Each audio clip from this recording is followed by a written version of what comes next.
Assalamualaikum warahmatullahi wabarakatuh. Hai anak-anak ibu sekalian, semoga kalian dalam keadaan sehat walafiat dan siap untuk menerima pelajaran. Salam jumpa dengan Bu Nuryani kali ini pada pembahasan materi kelas 9 semester ganjil yang berjudul Sistem Reproduksi pada Manusia. Anak-anak ibu sekalian, sistem reproduksi pada manusia itu dibedakan menjadi sistem reproduksi pada pria dan sistem reproduksi pada wanita. Kita akan mempelajari keduanya. Tujuan pembelajaran kita pada pertemuan kali ini adalah agar kalian dapat mengidentifikasi organ-organ reproduksi pria dan fungsinya dengan tepat. Yang kedua, agar kalian dapat menjelaskan proses pembentukan sel sperma dengan benar. Yang ketiga, kalian dapat mengidentifikasi organ-organ reproduksi wanita dan fungsinya dengan tepat. Dan yang terakhir, tujuan pembelajarannya adalah kalian dapat menjelaskan pembentukan sel telur dengan benar. Baiklah, kita akan mulai dengan alat reproduksi pada pria. Berikut ini adalah gambar organ reproduksi pada pria. Oke, perhatikan baik-baik ya gambarnya. Anak-anakku sekalian, ada beberapa alat reproduksi pada pria yang harus kalian ketahui. Yang pertama adalah testis. Ini yang berbentuk bulat ya. Ini testis atau biasa disebut dengan buah zakar. Nah, testis ini jumlahnya sepasang. Dia dilindungi oleh suatu kantung ya yang disebut skrotum ya. Kantong yang melindungi testis itu disebut dengan skrotum. Ini menjaga agar sel sperma yang di dalam testis ini suhunya terjaga. Nah, berarti testis ini fungsinya adalah sebagai tempat penghasil sel sperma. Bagian yang kedua adalah ini, vas deferens. Vas deferens ini adalah saluran sel sperma. Ini dari testis menujunya ke bagian yang ini. Nah, ini yang disebut dengan kantung sperma. Nah, ini adalah bagian yang ketiga. Oke. Berikutnya adalah ini. Nah, yang disebut dengan penis yang keempat. Ya, jadi, ibu ulangi lagi. Bagian-bagian alat reproduksi pada pria, yang pertama adalah testis, kemudian ada vas deferens, ada kantong sperma atau vesicula seminalis, dan penis. Nah, pada penis di dalamnya ini ada saluran. Nah, saluran ini yang disebut dengan uretra. Nah, uretra ini berfungsi ganda, yaitu sebagai tempat keluarnya urin ya, dan sebagai tempat keluarnya sperma.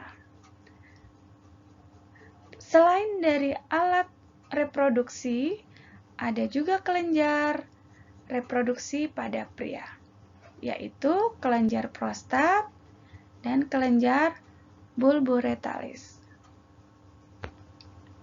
Kita lanjutkan ya anak-anak ya. Nah, ini tadi yang kita bahas.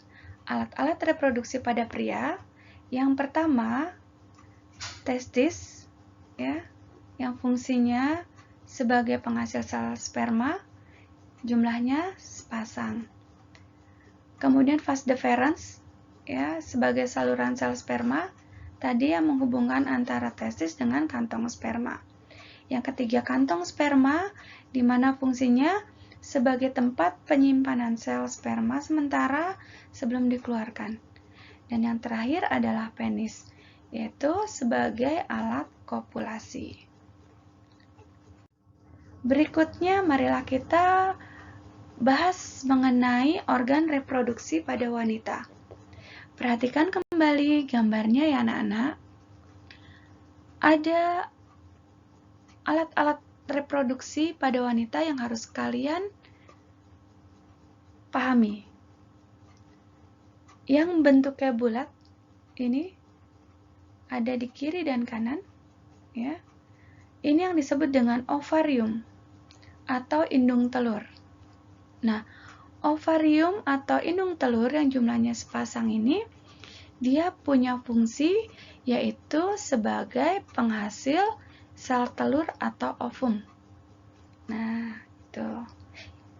Kemudian bagian yang berikutnya ini yang disebut dengan saluran ovum atau saluran sel telur. Ini yang disebut dengan oviduct. Ada yang menyebutnya tuba Fallopi. Itu bagian kedua. Bagian yang ketiga ini yang disebut dengan uterus atau rahim. Nah, uterus atau rahim ini adalah tempat tumbuh dan berkembangnya embrio. Jadi kalian waktu di dalam kandungan ini di sini sampai dengan 9 bulan 10 hari. Di sini baru kemudian dilahirkan. Lewat mana? Ini, bagian ini. Saluran peranakan yang disebut dengan vagina. Gitu.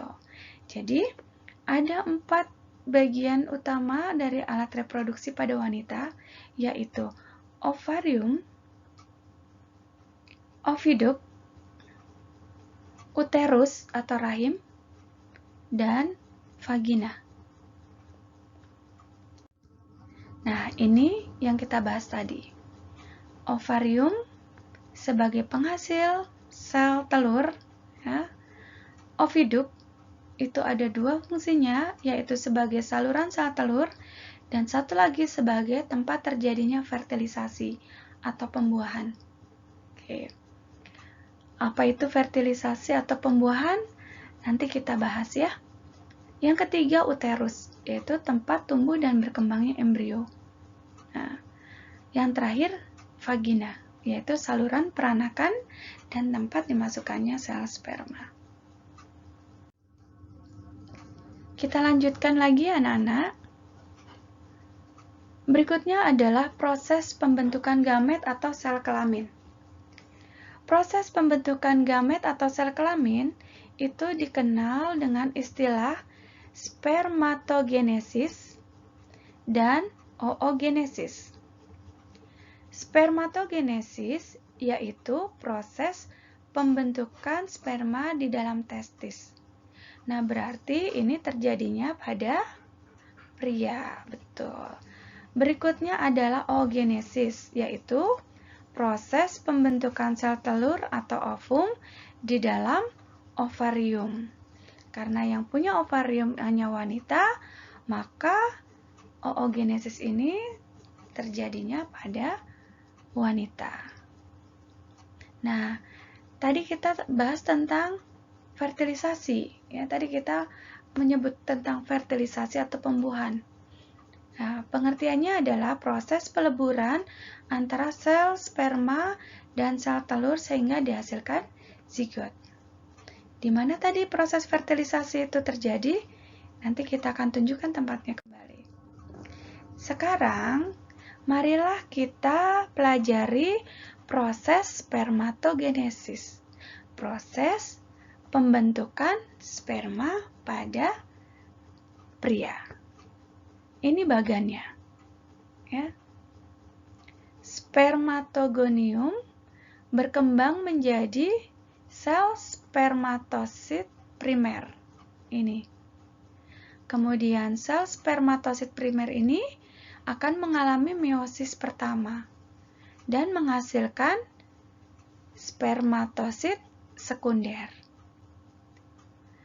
Sel spermatosit sekunder akan mengalami meiosis kedua sehingga akan membentuk dan menghasilkan spermatid. Nah, spermatid inilah yang berdiferensiasi menjadi sel sperma atau spermatozoa yang masak, yang bersifat haploid. Berikutnya adalah proses oogenesis. Nah, proses oogenesis itu terjadi pada wanita. Nah, di sini sampai batas ini terjadi pada waktu anak perempuan masih dalam kandungan. Jadi, oogonium ya, ini berasal dari sel induk telur ya, ini. Kemudian oogonium ini akan tumbuh menjadi oosit primer. Nah, oosit primer ini bersifat 2N atau diploid. Kemudian, oosit primer akan mengalami proses meiosis 1. Ya, jadi 2 ini akan membentuk polosit, ya, dia berukuran kecil. Yang satu ini berukuran besar yang disebut dengan oosit, ya, oosit sekunder. Kemudian oosit sekunder ini akan mengalami meiosis 2 sehingga menghasilkan ovum, ya, dan polosit sekunder. Ini polosit sekunder. Nah, oosit tadi, ya, oosit tadi ini akan menghasilkan hasil akhir yang berupa ovum. Demikian tadi adalah proses dari pembentukan ovum pada wanita yang terjadi di ovarium. Nah, ini yang tadi Ibu katakan bahwa proses fertilisasi ini terjadinya di bagian oviduk atau tuba Fallopi. Kenapa bisa terjadi seperti ini? Karena adanya ovum, ya, yang berasal dari ovarium yang sudah masak, ini ditangkap oleh rumbai dari oviduk. Nah, sehingga sel telurnya berjalan di saluran ini. Dan apabila ada sel sperma di oviduk ini, dia akan bertemu. Jika terjadi proses peleburan antara keduanya, maka akan terjadi proses yang namanya pembuahan atau fertilisasi. Gitu.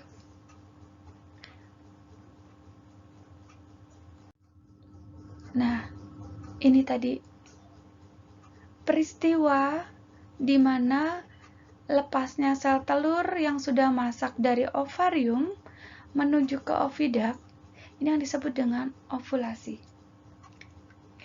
Jadi, terjadi proses ovulasi terlebih dahulu, baru kemudian prosesnya tadi fertilisasi atau pembuahan. Jadi, kalian harus bisa membedakan antara ovulasi, fertilisasi.